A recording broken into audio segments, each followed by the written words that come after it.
Welcome to Alexandria, planning of the city.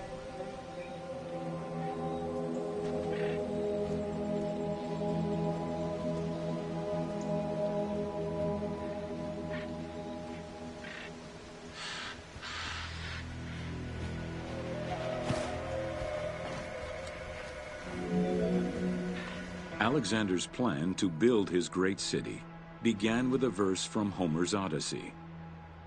There is, in front of Egypt, in the sea with many swells, an island called Pharos. Guided by these clues, Alexander the Great founded his future city at the western end of the Nile Delta.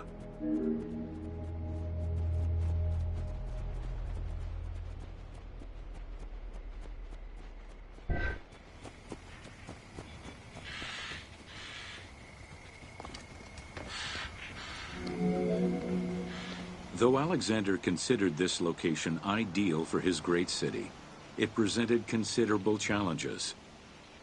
Too difficult to access during storms, the surrounding swamps threatened disease, and the limestone soil prevented the growth of healthy crops. However, due to the influence of his mentor Aristotle, Alexander the Great recognized that the true value was its strategic emplacement. Alexander knew that in controlling Pelusium to the east, Memphis to the south, and his crowning glory Alexandria to the west, he would create a triangular stronghold, allowing him to control the entire delta while giving him access to the Mediterranean.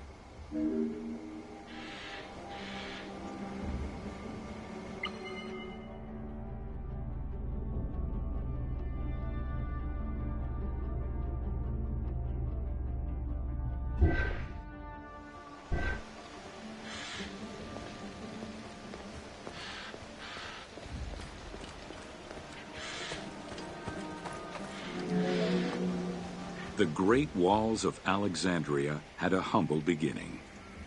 Lacking chalk to outline the future city's foundations, architects were forced to use flour instead. Clouds of migrating birds swept down and ate the flour, erasing the plans. This prompted Alexander to seek guidance from the oracles, who reassured him that his future city was destined to feed a large population.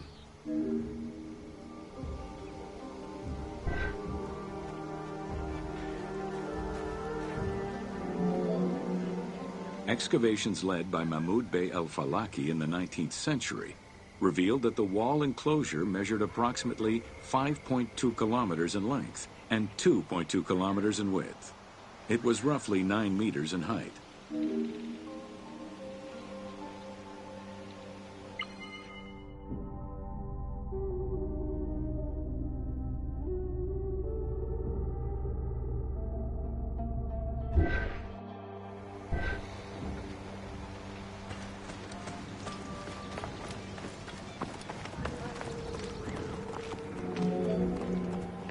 These formidable ancient walls would resist a number of attacks, including fending off the king of Syria in 169 BCE.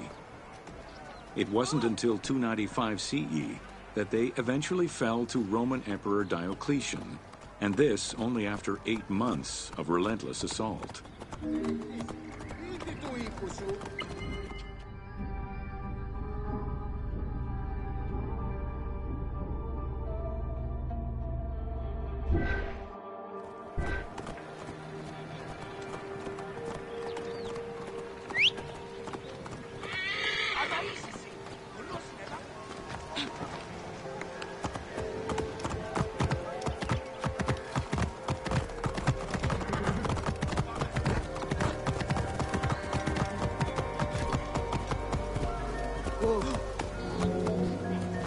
Alexandria's principal architect, Dinocrates, chose a Hippodamian grid plan. The grid maximized functionality, with wide, straight roads and canals running beneath them. Alexander recognized the military value of the city's design. The wide, parallel streets gave him optimal surveillance of the city, while allowing the unobstructed flow of troops.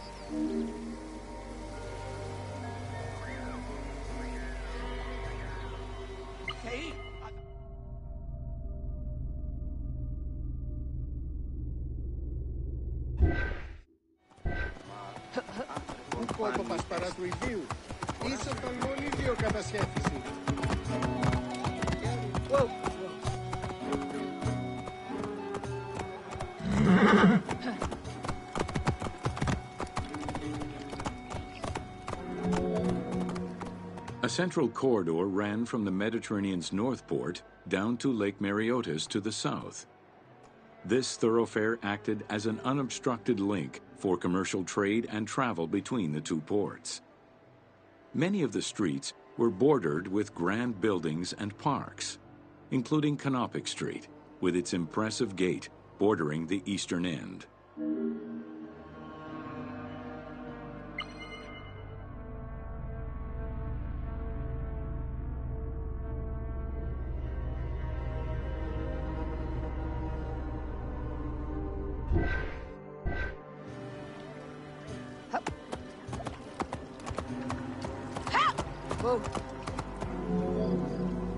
Alexandria was most likely built upon an already existing Egyptian village.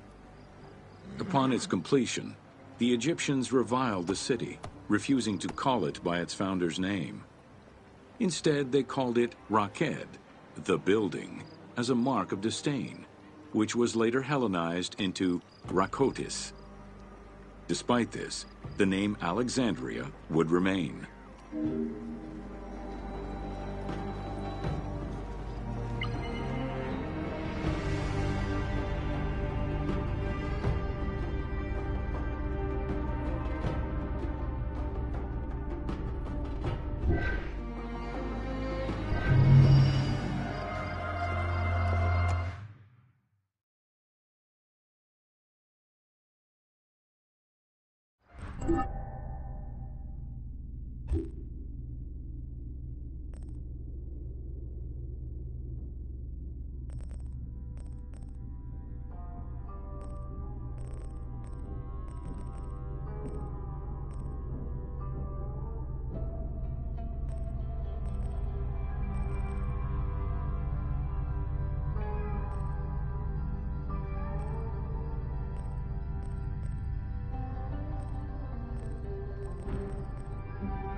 Welcome to Introduction to Alexandria.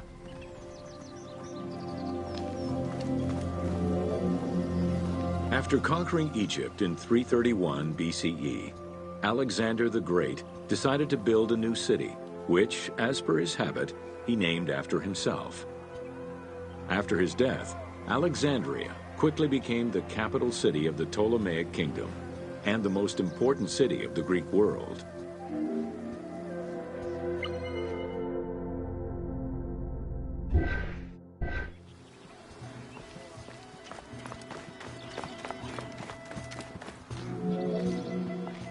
The city was built between the Mediterranean Sea and Lake Mareotis, which resulted in Alexandria becoming a crucial cultural hub and trading center.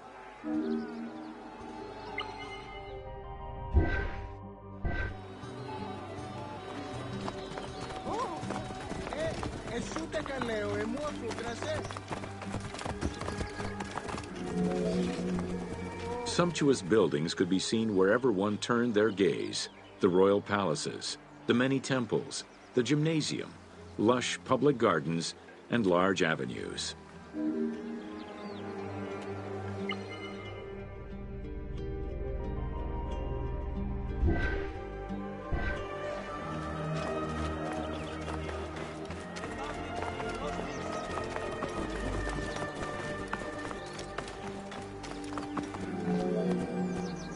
With its incomparable beauty and advantageous geographic location, Alexandria attracted foreigners, intellectuals, and traders.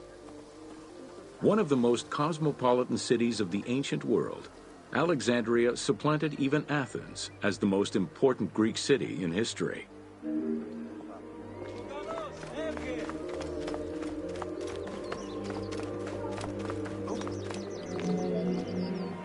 Egyptian obelisks were highly prized by Roman architects. While Roman design previously favored the use of a single monument, Egyptian obelisks tended to come in pairs and were generally located at the entrance of temples. Several ancient Egyptian obelisks are still in existence today, though many are spread out across the world in locations such as Paris, Rome, New York, and London. All of this shows that Alexandria was significantly influenced by the rich past of Egypt.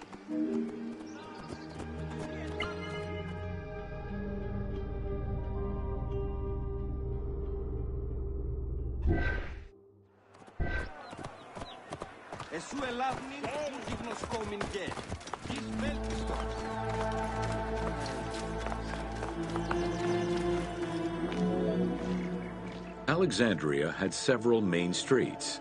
Its most famous artery was the Canopic Way. It was lined with sumptuous buildings, houses, and temples, and was roughly 8 kilometers in length. This street was one of the most important shipping entrances to Alexandria and often hosted processions and festivals.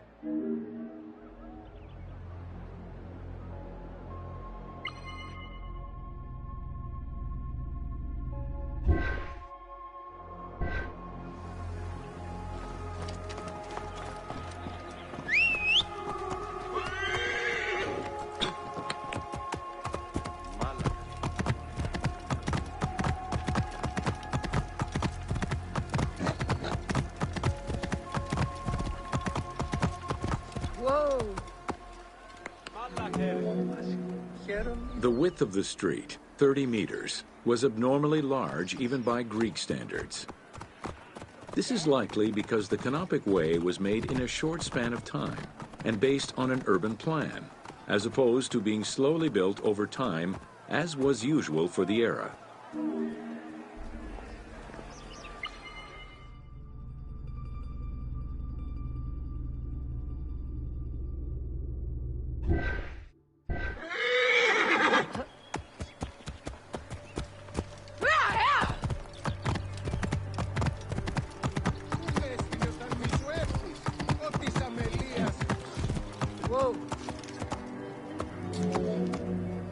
The Canopic Way originated in the western cemeteries, skirted the gymnasium, and then exited the city to head east through massive doorways towards Canopus. This structure was known as the Canopic Door.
Welcome to Alexandria, a commercial hub.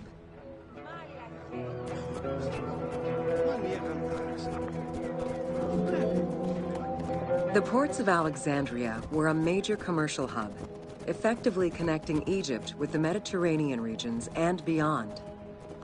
A tremendous amount of materials and goods flowed through the city on a daily basis. The large port market was called the Emporion. It was there that merchandise was traded by the ship owners, called nakliros.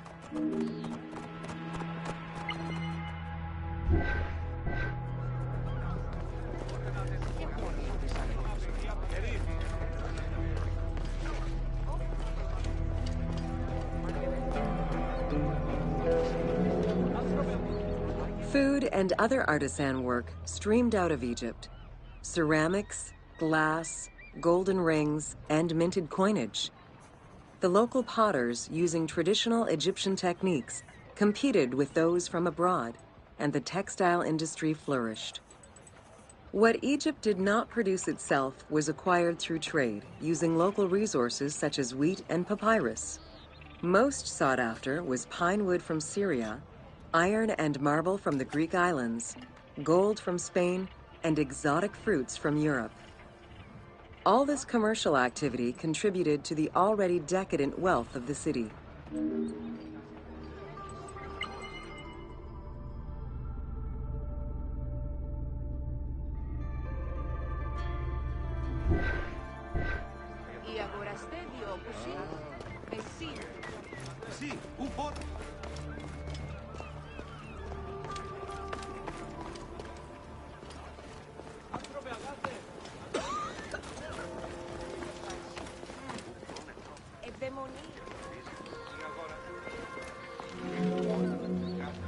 The wood imported to Port Mareotis through Alexandria's seaward ports was used in the nearby shipyards, where most of Egypt's ships were built.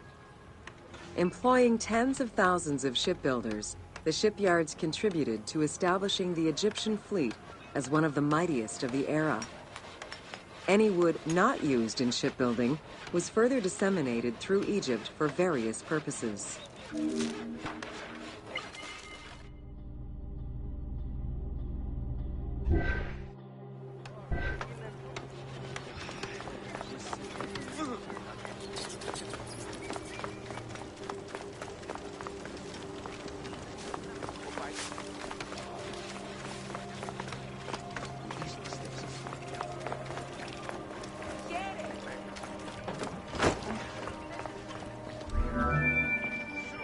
The southern port of Lake Mareotis was the biggest in Alexandria.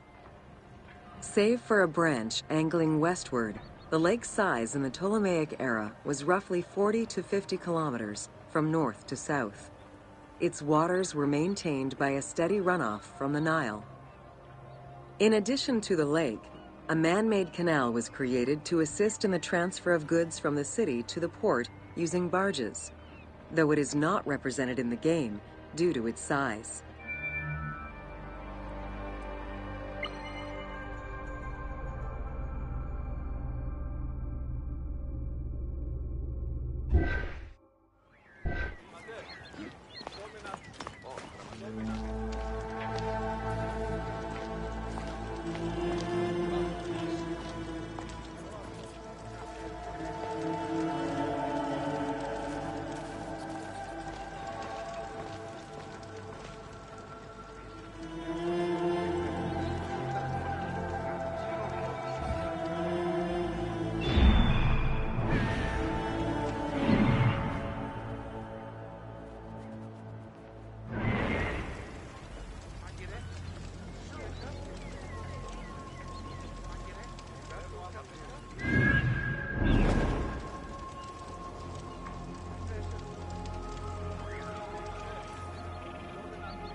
Spade. Banking was one of the most distinctive innovations brought by the Greeks to Egypt. The centerpiece of Alexandria's wealth was the royal systematization of taxes on almost everything. Basic items such as salt, oil, beer, wheat, and linen were heavily taxed. As a result, the royal treasury of Alexandria was able to ensure the economic stability of most of the administrative areas of Egypt.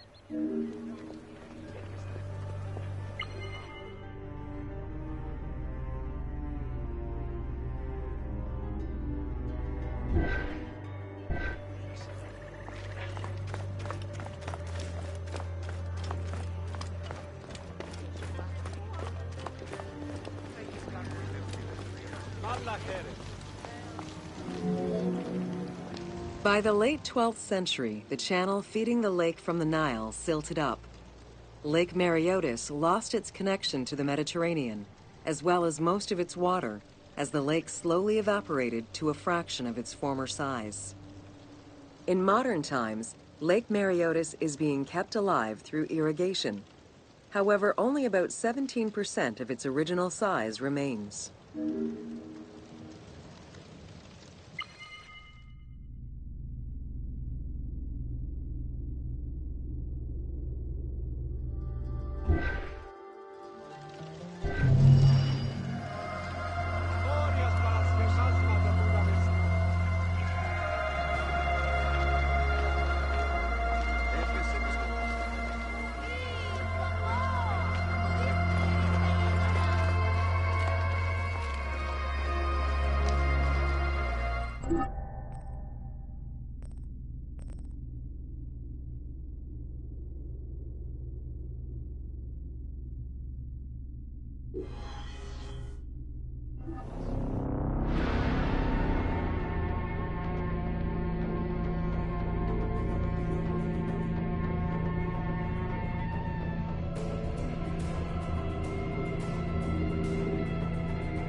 Welcome to Alexandria, City of Celebration.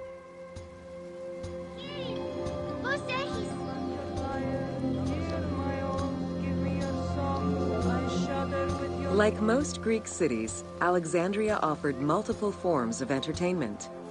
Most were related to cults, religious practices, and the festivities surrounding those practices.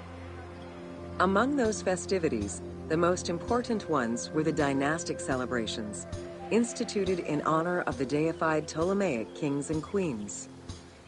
These celebrations could go on for many days and included sacrifices, offerings, processions, and public banquets.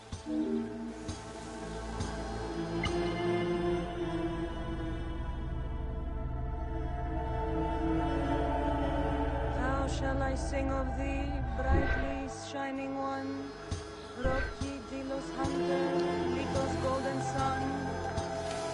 How shall I sing of thee, brightly shining one? Νίκη 4 της ετησίως γαρέστη. Συ, συγχαίρινσε.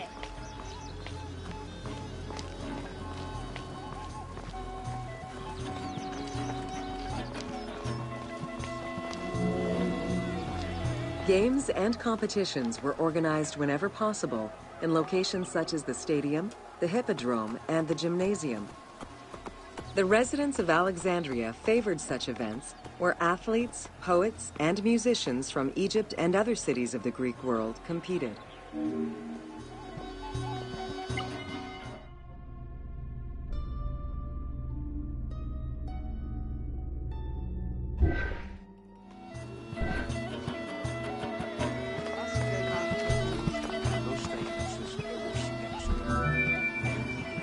Like all good Greek cities, Alexandria had a theater. The architecture of this structure is Roman in style. This is because the team duplicated a theater from Cyrene.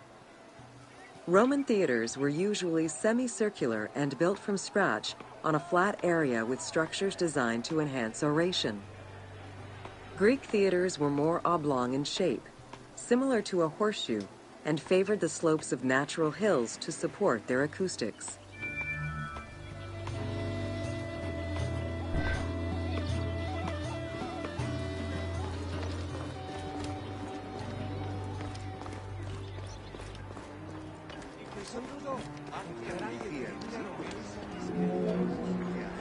At the theater, one could witness the plays of contemporary comic and tragic authors.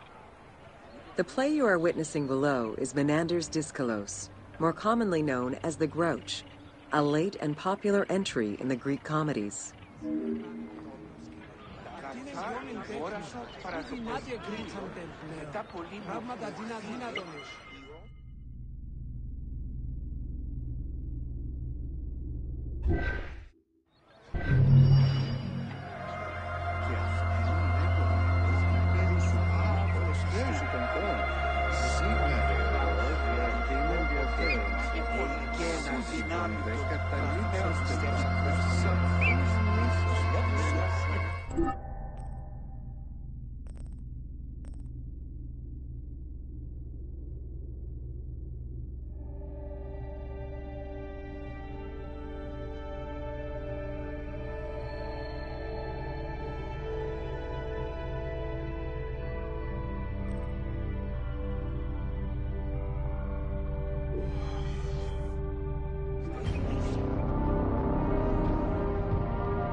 Welcome to Education in Alexandria.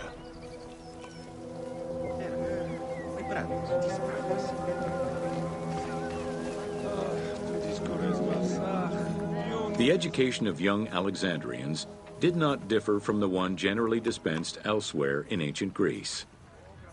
At the age of 7, the child was taken in charge by a tutor, who then became responsible for instilling an elementary education as well as good moral principles.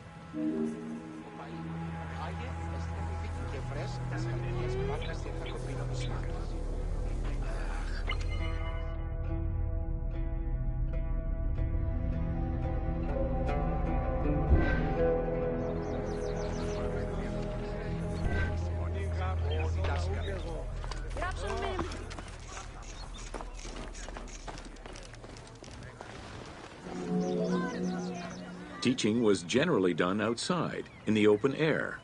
In the gymnasium, students were taught not only sports, but also topics such as rhetoric, philosophy, music, and poetry.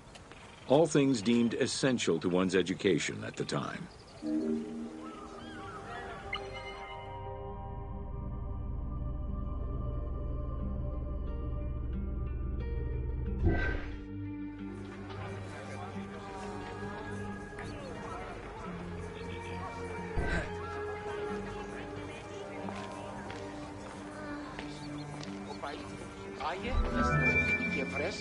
Here, both girls and boys are shown attending a class given by one of the rhetoricians of the era.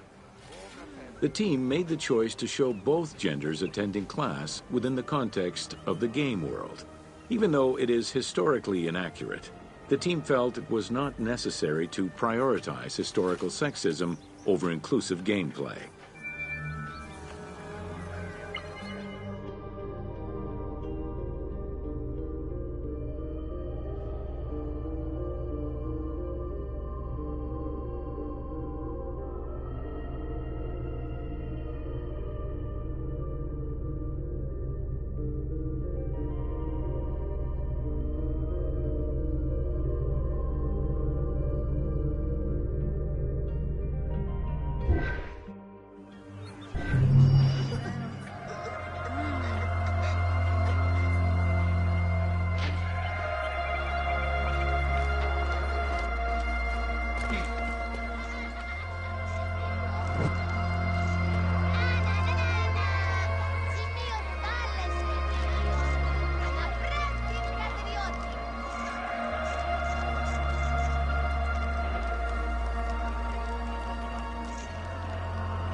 Take your...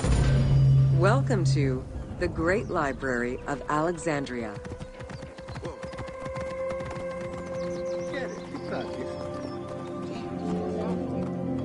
Near the district of royal palaces and within the Moseon was the most famous library of all antiquity. The Library of Alexandria was built to house all of human knowledge. At its pinnacle, the library was believed to contain over 700,000 parchments.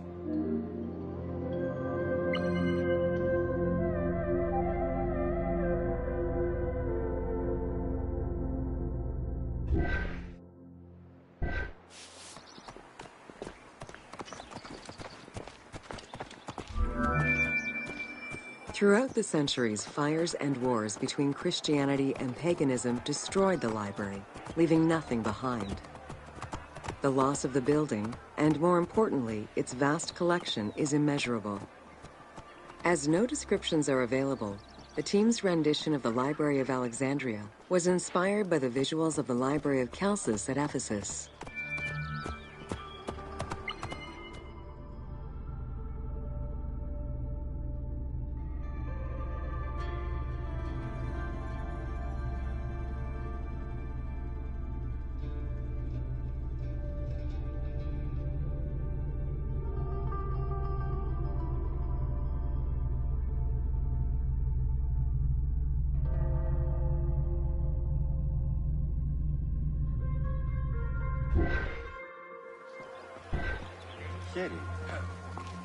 Ανέρον Αίγυπτου.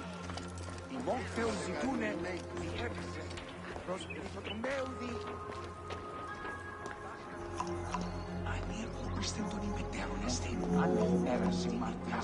While much of the collection was purchased at the government's expense, the library also obtained books through other means.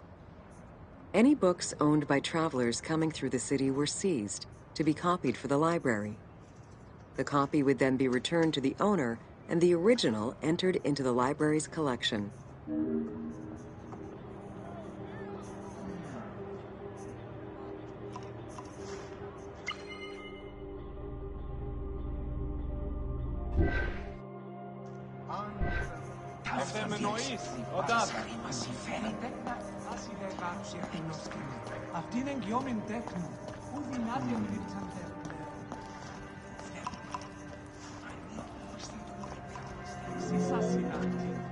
Alexandria offered unrivaled intellectual and cultural attractions. Eminent scholars from Athens, Rhodes, and other Greek centers traveled to the city to learn and engage with other free thinkers. Both the Moseon and the library were at the center of groundbreaking ideas and creative expression.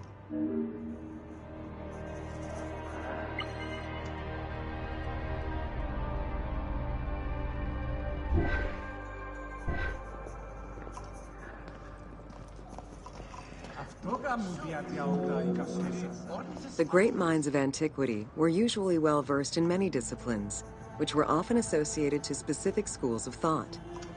The Peripatetics, the Stoics, and the Cynics were among the most well-known schools of the time. It is clear that Alexandria lived up to its fundamental role as a city for intellectuals, nurturing many great minds whose impact reverberates through our modern world.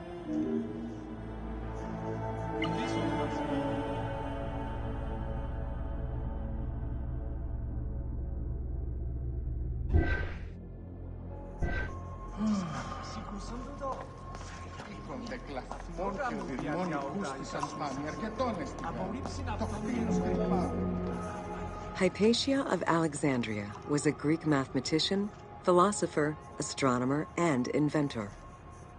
Though born in Greece, she eventually migrated to Alexandria, like many great minds of the time. It is there that she became the head of the Neoplatonist school of Alexandria. From most accounts, she was highly respected by her fellow Alexandrians, both as a teacher and a philosopher.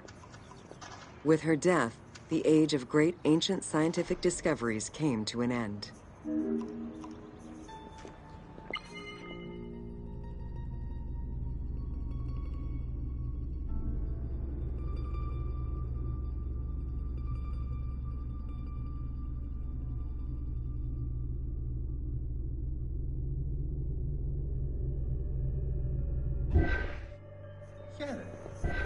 Πουρκάλος έχει.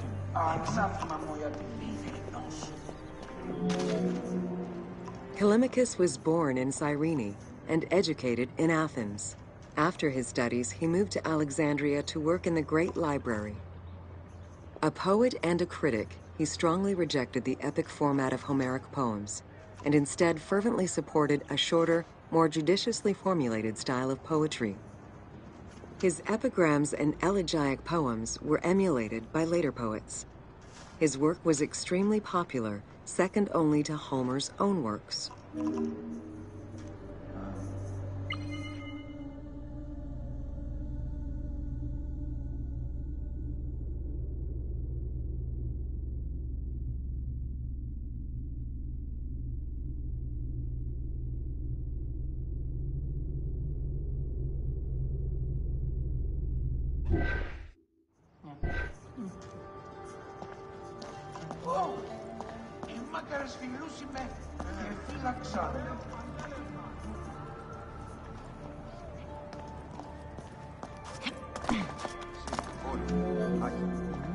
It was in Alexandria that mathematician Euclid, the father of geometry, wrote the Elements, laying out the foundational work of what would become modern algebra and number theory.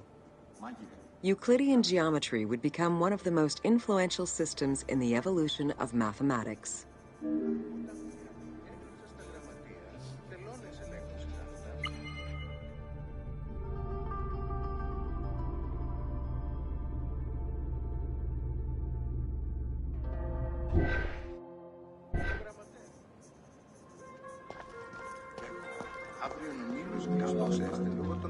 How do you calculate the circumference of the Earth? With a camel, 2 sticks, and shadows cast by the sun.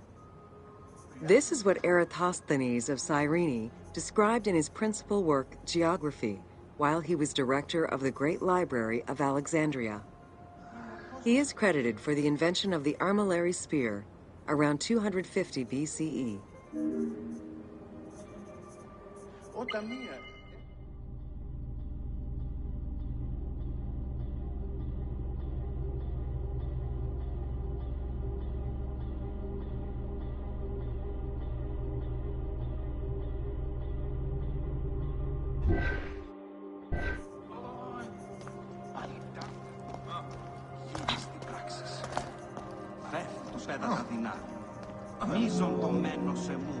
The earliest known and most complete armillary sphere of antiquity was the Meteoroscopion of Alexandria, with an imposing 9 rings compared to the 3 or 4 of most other astrolabes. Known as the zodiac krikatoi amongst the Greeks, the Meteoroscopion was used to determine the location of celestial bodies around the Earth. Every self-respecting astronomer of antiquity would have sought to use this tool to better understand the celestial movements.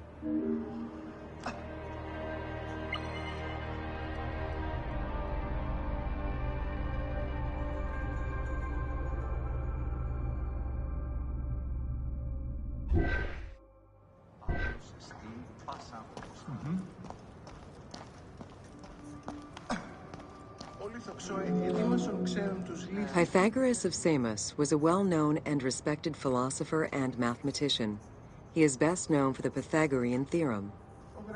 However, there is proof that the theorem existed in Babylonia and India long before Pythagoras was born, casting some doubts as to who exactly originated the theorem.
Welcome to the Mosaion of Alexandria.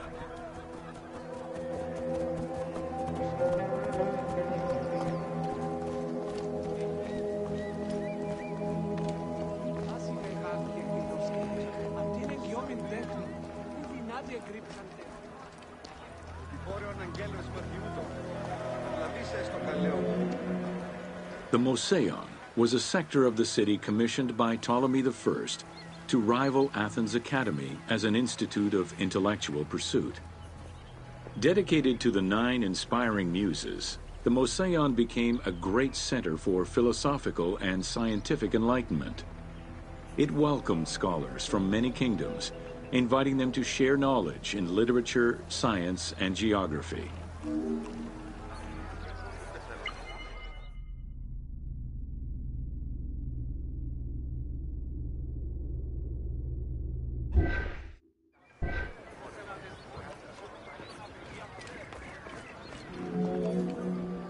The Mosaion was designed so that its buildings and grounds would accommodate free thinking, debate, and presentation.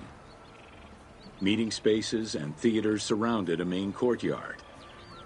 Expansive gardens were filled with exotic plants that aided in the study and supply of herbs and medicines. A zoo offered the study of animal behavior and physiology. Also among the Mosaion's many star attractions was its astronomical observatory.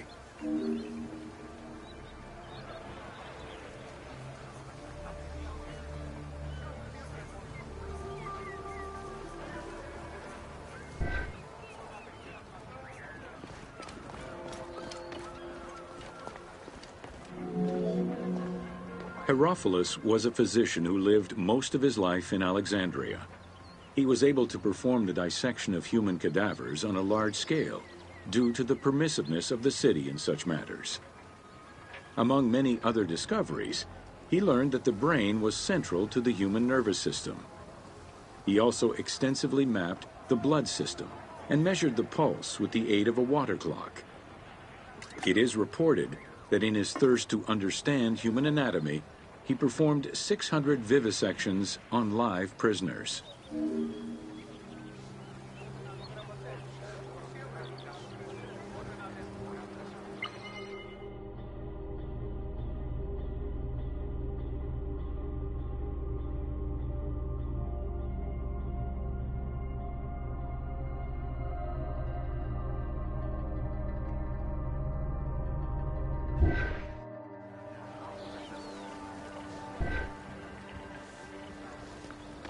Χαίρε, τι πράττεις?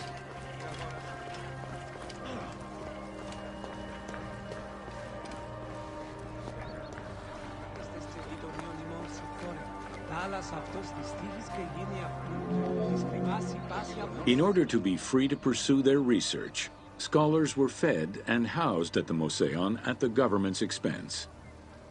This freedom provided Alexandria's scholars a meeting space for intellectual pursuits and a haven for spiritual peace. Though nothing remains of the original Mosaion, it lives on as the legacy of our modern museums.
Three things are necessary when exploring Egypt: water, a good camera, and an omnipresent voice coming from nowhere.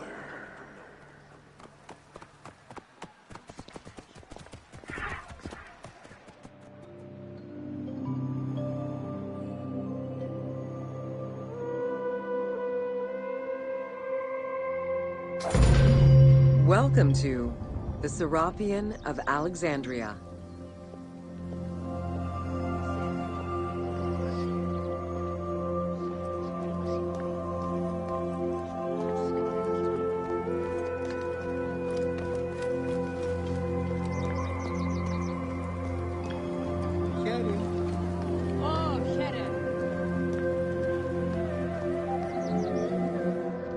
In a city of numerous magnificent attractions, the Serapeum was considered to be the most beautiful temple of Alexandria. Located southwest of the city on a small hill known as the Acropolis, the sanctuary was constructed during the reign of Ptolemy III, upon foundations which had existed since the reign of Ptolemy I Soter.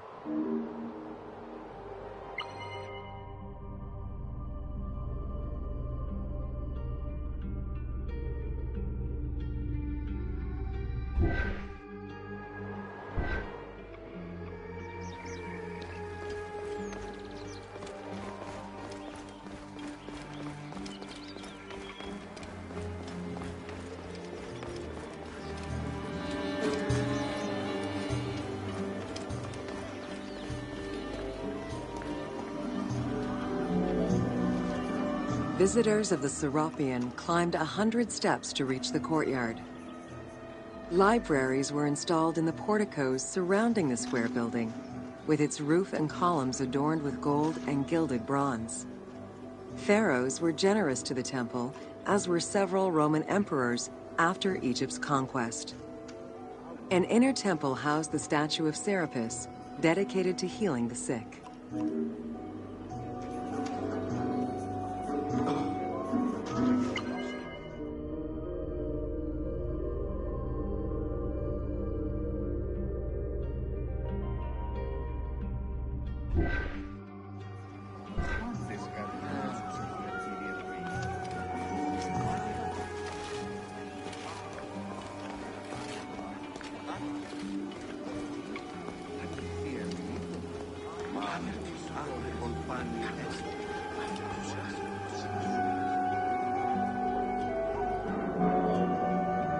Since the 26th dynasty, Greeks in Egypt had gradually integrated the Egyptian cult of the Apis bull to their own rituals. With the establishment of the Ptolemaic dynasty, the cult of Apis was further integrated into Greek religion. During his rule, Ptolemy I chose to merge Egyptian and Hellenic gods into a syncretic divinity named Serapis. This name was the result of the amalgamation of Osiris and Apis. With this new deity, the Ptolemaic dynasty managed to accommodate similar belief sets for two different cultures, bringing about a new dynastic cult.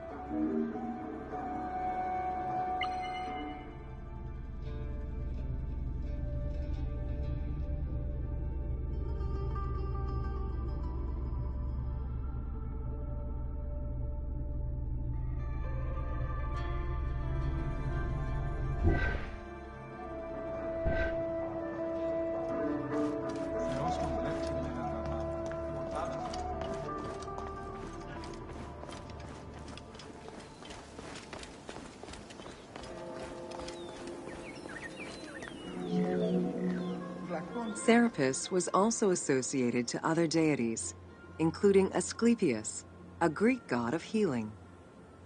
It is possible that, as with the Serapis Temple of Canopus, the sick would visit this sanctuary, sleeping there overnight in the hopes of being healed within its hallowed halls.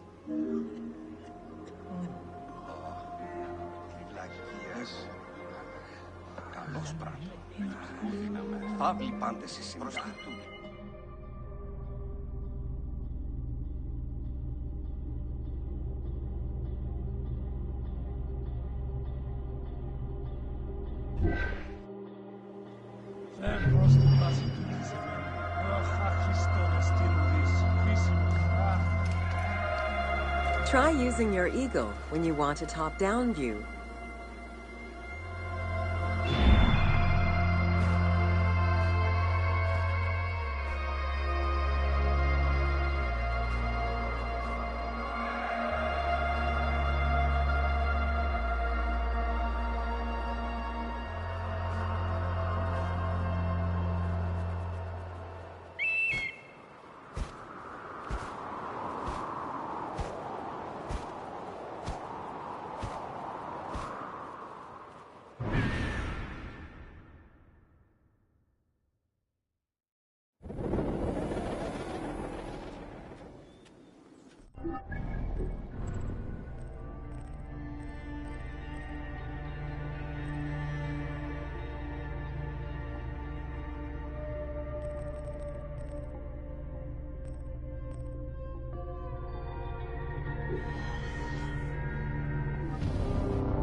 On me.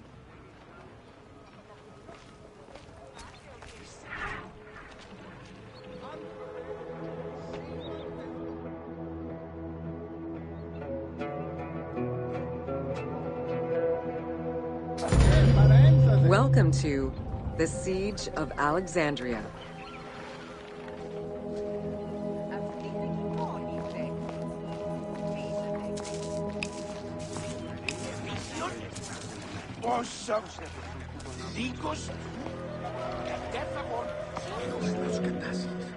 Among the collection of writings attributed to Julius Caesar are his descriptions of the Siege of Alexandria, the Gallic Wars, and the commentaries on the Civil War. These archives contain information on different campaigns, the Wars of Alexandria, Africa, and Spain. Each of them recounts Caesar's military activity from 58 BCE to 45 BCE. Though Caesar's documents remain a main source of information, it's important to note that the perspective is limited. It is necessary for other historical documents to be taken into consideration to provide a better understanding of events.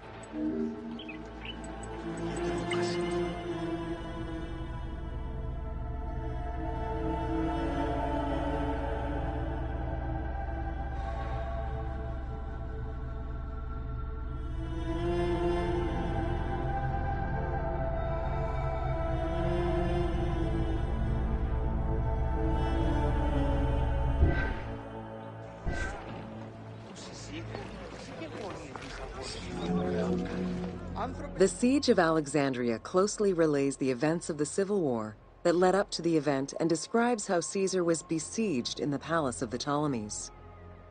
Other ancient authors have left equally valuable and sometimes contradictory information.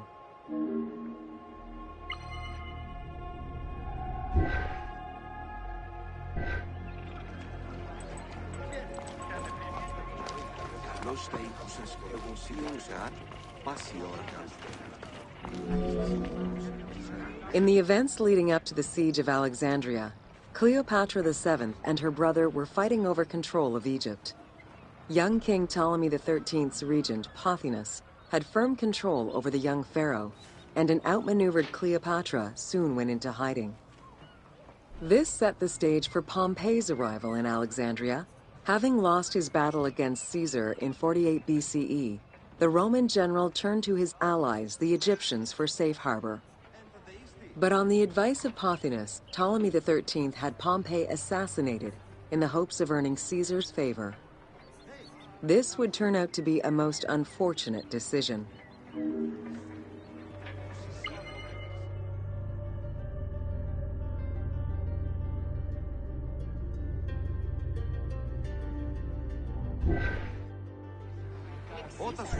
Άκουσε, άνθρωπε. Το γεγονός Τα αγαθά όρασο παρά το Upon his arrival in Alexandria, Caesar was presented with Pompey's head. The sight of a Roman murdered by Egyptians did not sit well with him. Caesar made his displeasure clear, ordering the return of Cleopatra, and for the siblings to resolve their differences and resume their co-rule of Egypt, as per the will of their father. Neither Pothinus nor Ptolemy XIII wished to accede to this demand. While doing his best to aggravate Caesar, Pothinus secretly plotted against the Roman ruler and sent word for Egyptian general Achillas to bring his 20,000 men to fight on his behalf. While Pothinus plotted against Caesar, Cleopatra made a bold move.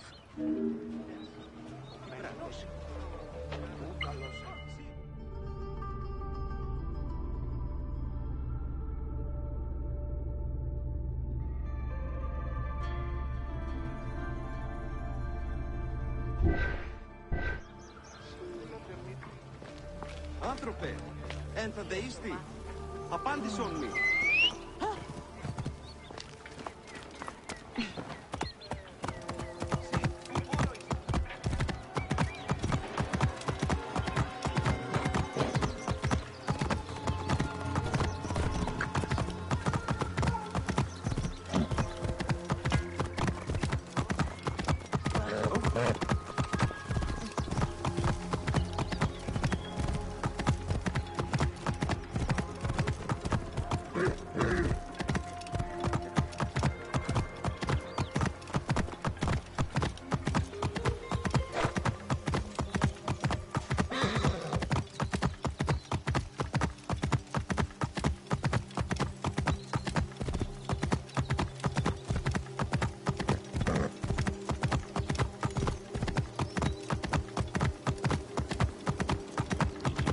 Whoa.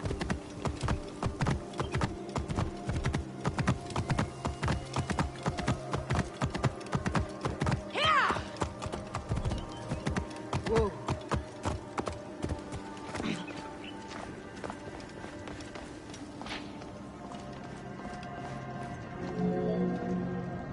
There are various descriptions of the encounter between Caesar and Cleopatra.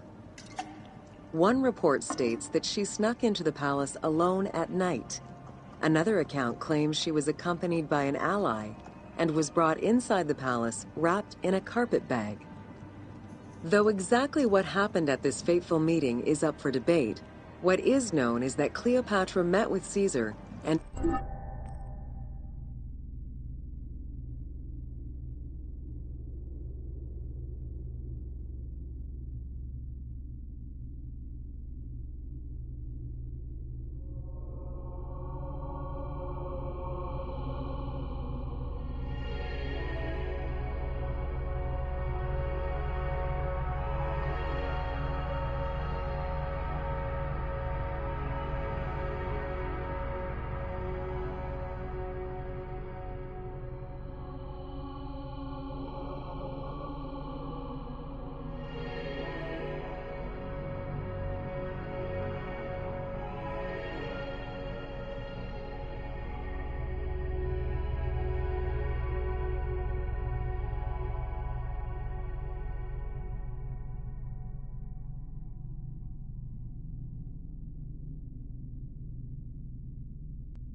earned his approval.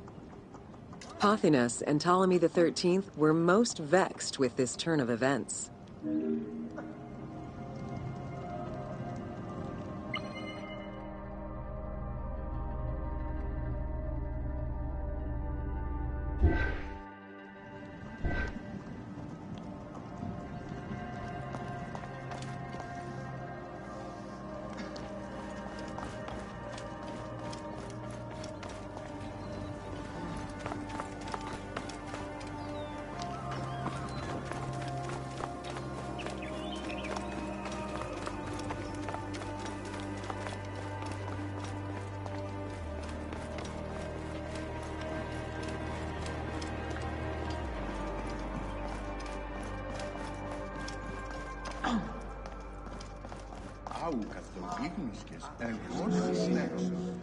With Cleopatra finally present, Caesar chose to act as mediator between the siblings in the hopes of a peaceful resolution. It did not take long for things to sour. During a banquet given to celebrate the reconciliation, there was an assassination attempt on Caesar. It was the Roman leader's own barber who thwarted the attack. Once it was revealed that the king's regent, Pothinus, had ordered the attack, Caesar had him executed. He then placed the young king under guard.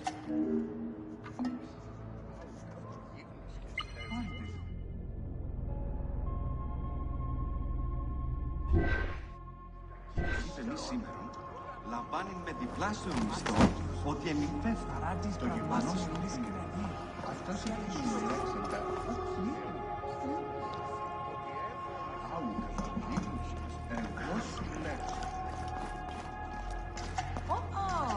Αληθώς έστε.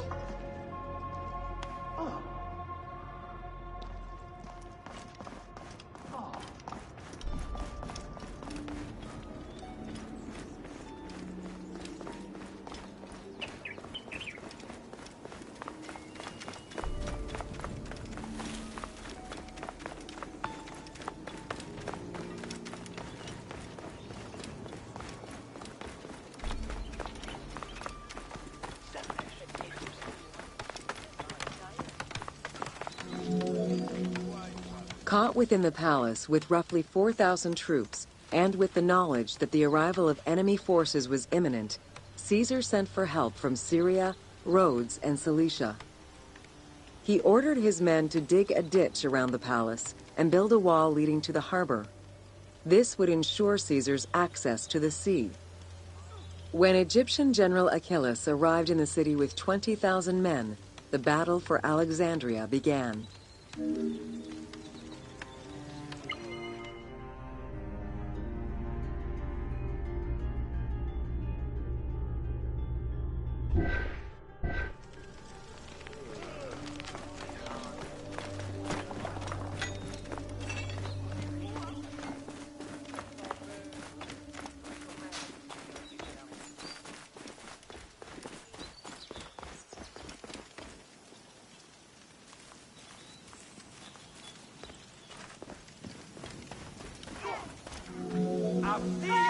With so few men at his disposal, Caesar could not risk a battle just yet. He sent ambassadors to Achillas in the name of Ptolemy to propose a truce. Knowing that the orders did not come from the young king, and angered by the pharaoh's imprisonment, Achillas had the messengers assassinated. With Caesar confined within the palace, Achillas positioned his troops around the city. Skirmishes broke out throughout the streets of Alexandria and went on for several days and nights. Though they were outnumbered, Caesar's men were able to hold the enemy back. This prompted Achillas' next move: capture the Roman fleet stationed in the harbor.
Although the palace offered protection, losing the port meant the end of help and supplies.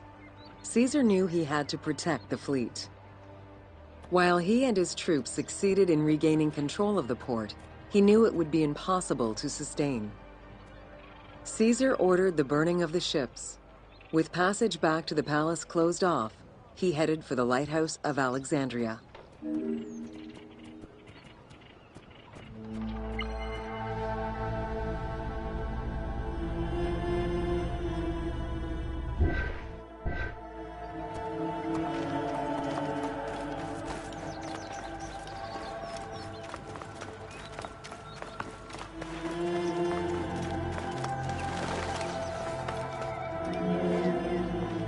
Fighting their way through the Egyptian troops, Caesar and his men eventually reached Pharis Island.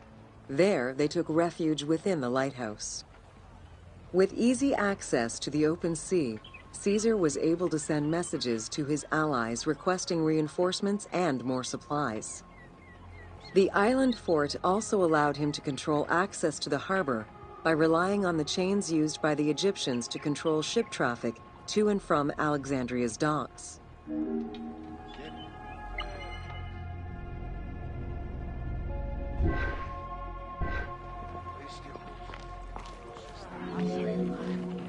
The exact chronology of events during the war in Alexandria remain imprecise.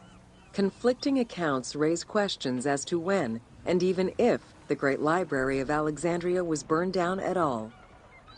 One account states that during the fighting, docks and warehouses were burned, and this was the fire that spread to the library.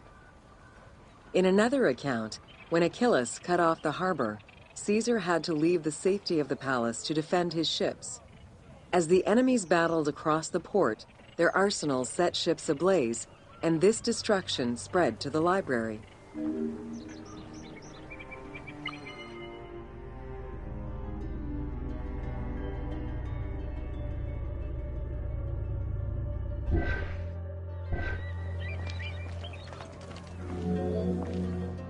In either case, the Great Library was not completely destroyed. Experts point out that its location was too far from the harbor, and much later texts refer to the Great Library as being intact. Warehouses near the harbor contained manuscript copies awaiting export, and it is more likely that these documents were destroyed than the Great Library itself.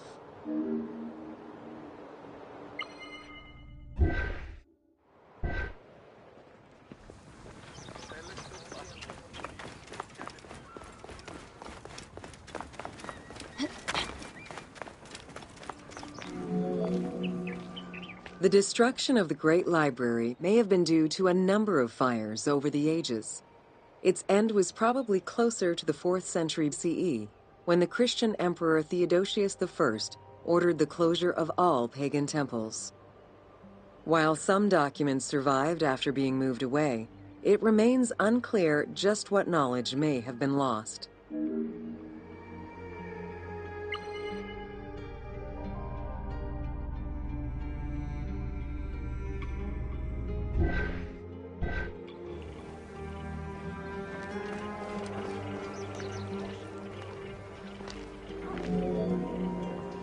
Where there are accounts of Achilles being in control of the battle against Caesar, it appears that instead Cleopatra's sister, siding with her brother, had him killed and put her ally Ganymedes in his place. Ganymedes proved a valuable tactician for the Egyptian side. It was his idea to cut Caesar's access to the harbor, thus trapping Caesar at the palace.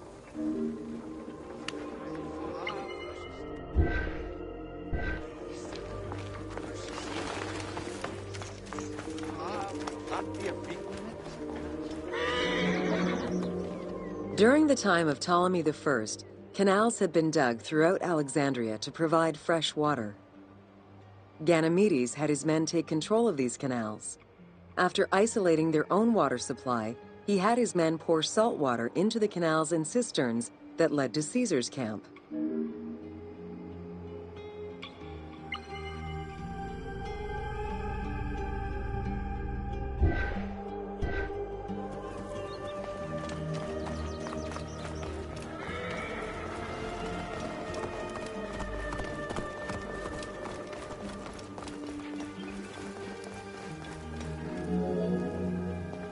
Panic erupted in Caesar's men.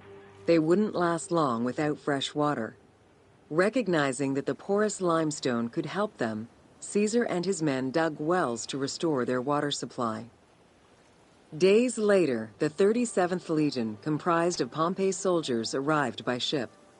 Unable to come ashore due to the winds, Caesar risked going out to meet them on the peninsula, Cape Chersonese. When the enemy learned Caesar's location, they rushed to intercept. Despite an obvious advantage for the Alexandrians, Caesar, with a Rhodian ship full of skillful sailors, emerged victorious.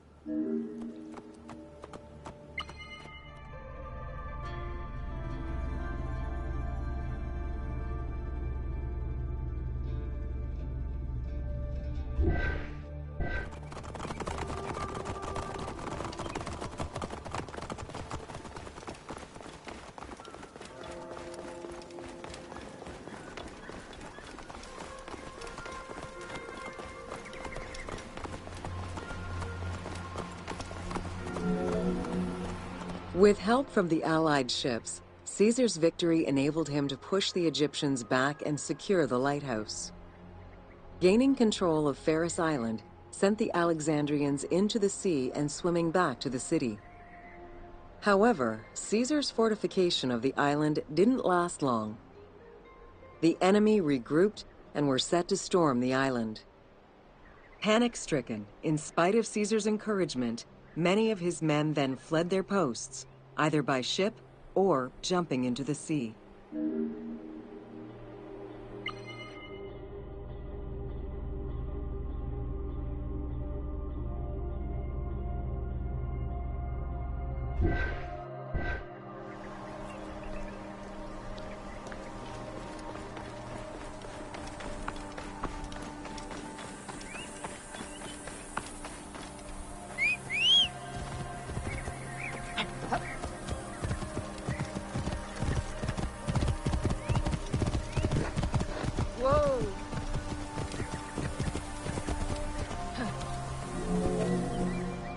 Caesar attempted to retreat, but Port Eunostos' harbor was overrun with enemy ships, preventing escape.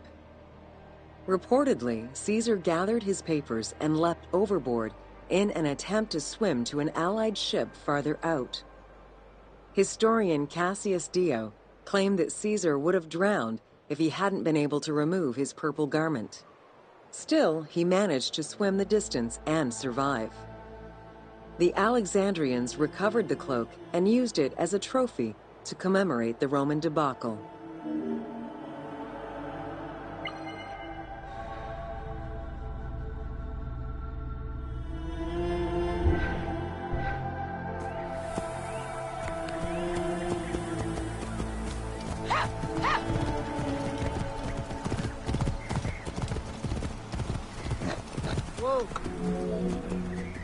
Unhappy with Ganymedes and wanting their king restored, the Alexandrians approached Caesar with a compromise.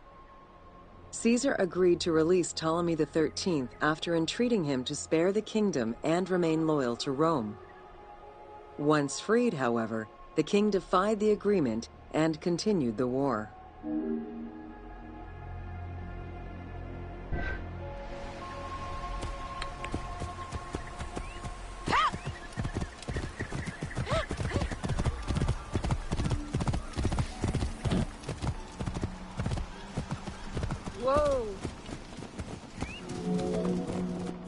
By this time, a faithful ally of Caesar's, Mithridates, arrived in Egypt, clashing with Ptolemy's troops at Pelusium. Outnumbering the enemy, Mithridates secured the region between Pelusium and Alexandria. Ptolemy, warned of Caesar's ally marching on Alexandria, sent his troops to prevent passage over the river.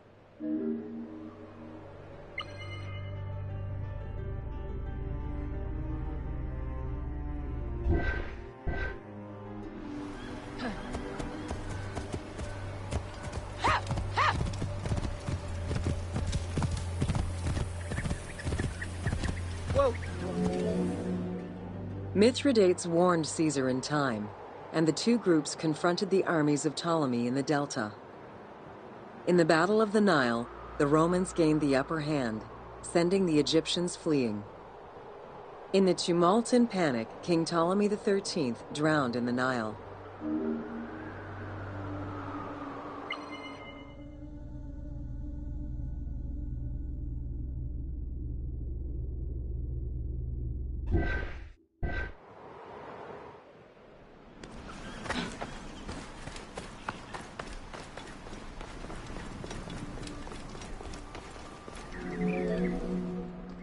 After the siege ended, Cleopatra VII married her younger brother, Ptolemy XIV, enabling her to reign over Egypt until 30 BCE.